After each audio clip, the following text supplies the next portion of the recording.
Good morning. My name is Rudra Chaudhuri, the Director of Carnegie India.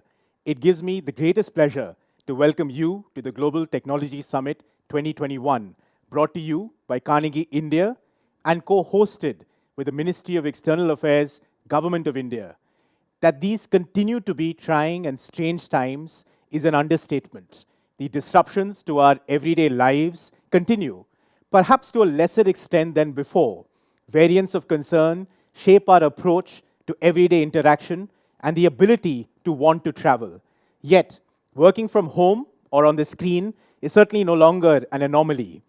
At the same time, we're perhaps more connected globally than ever before.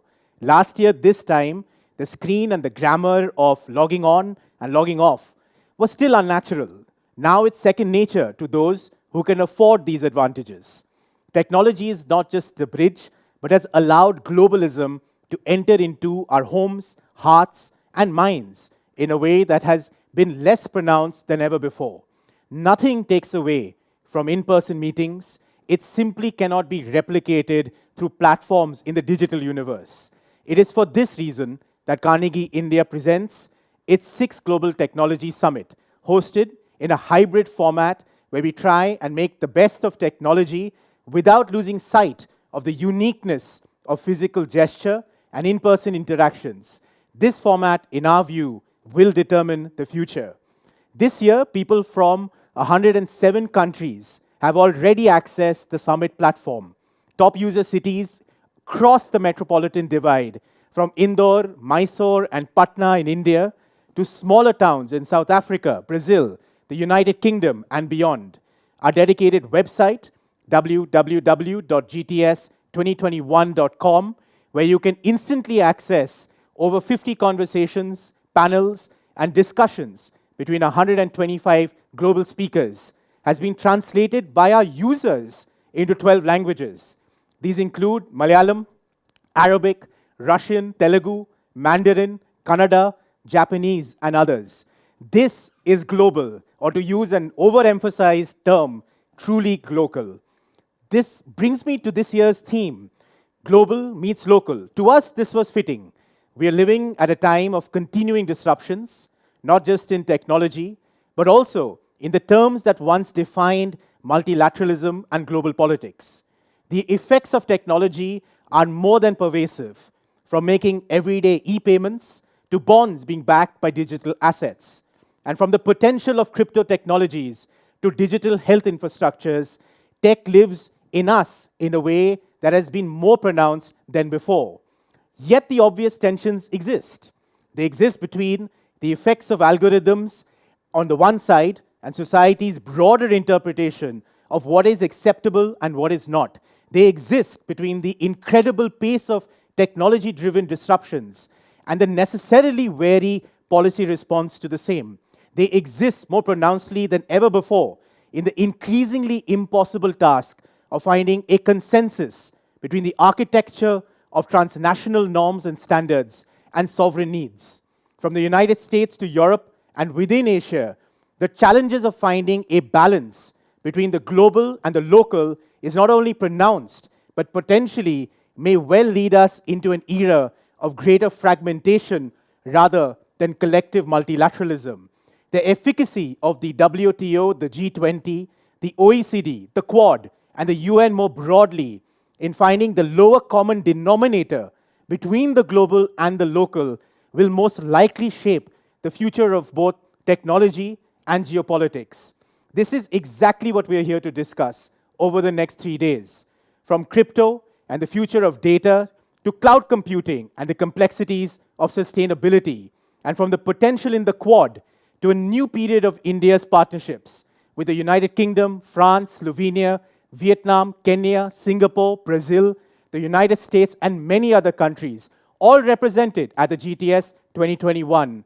We look forward to discovering workable ideas, pushing those on the edge of both technology creation and policy formulation, and just maybe reconciling a balance between the global and the local. We have been privileged to be able to host the 6th edition of the GTS because of the incredible support and large-minded vision of our partners, and most importantly, our co-host, the Ministry of External Affairs, Government of India. In particular, we would like to thank Dr. S. Jaishankar, the Honorable Minister of External Affairs of India, for his continued support and vision for the GTS. It has been a genuine pleasure to work alongside the Policy Planning and Research Division in the MEA, led by Joint Secretary Anupam Ray and his incredible team, including the tireless Dr. Sumit Seth. Further, we received exceptional support from India's diplomatic missions abroad, and we remain indebted to the many Indian ambassadors and teams for their suggestions and 24-hour cooperation. I would like to also thank the government of Karnataka, and especially Dr. E.V. Ramana Reddy and the Department of IT, BT, and S&T that have supported the GTS since its inception in 2016. Karnataka remains a state partner. Bengaluru remains the home of the GTS. Kiran Mazumdar-Shaw, a moving spirit of the GTS and member of the Founders Committee at Carnegie India, guided us, pushed us, and got us thinking and helped us produce what we think is a finer and more substantive set of conversations. Similarly, Mr. Mohandas Pai's abiding support for us at Carnegie India remains immeasurable. We are hugely appreciative of the unstinting support provided to the GTS by our summit partners, Innovate Karnataka, Startup Karnataka, K-Tech, Meta, Google, Biocon, Syngene, Mazumdar-Shaw Philanthropies, and our session partners, SAP, AWS, Intel, Salesforce, NPCI, NPCI International, and Amazon. The GTS could not have been possible in the way that it's been built out without the support of our digital partner, The Print, media partner, Bloomberg Quint, our broadcast partner, India Ahead News, and outreach partner, Thai Delhi NCR. Further, I would like to thank in particular the untiring senior convener of the GTS, Shruti Sharma, the forever jovial co-convener, Arjun Kang, our senior development and project manager, Surya Valiappan, head of communications, Sanya Buddhiraj, Alok Kumar, our institutional memory and moving force behind Carnegie India, Ayush Towson, Soheb Baba, and the tech team at Tantra for making the screen come to life, and many other incredible individuals in the Carnegie India team for industrially, creatively, and always smilingly working to bring this edition of the GTS to you. Lastly, this GTS is about you. As our audience, you are the integral link between a conversation and the challenges that it deserves. So I hope very much that as you log on to the GTS platform or you attend the sessions in person or log on to social media, ask the tough questions and even impossible questions, and please contribute to this truly global effort. Thank you.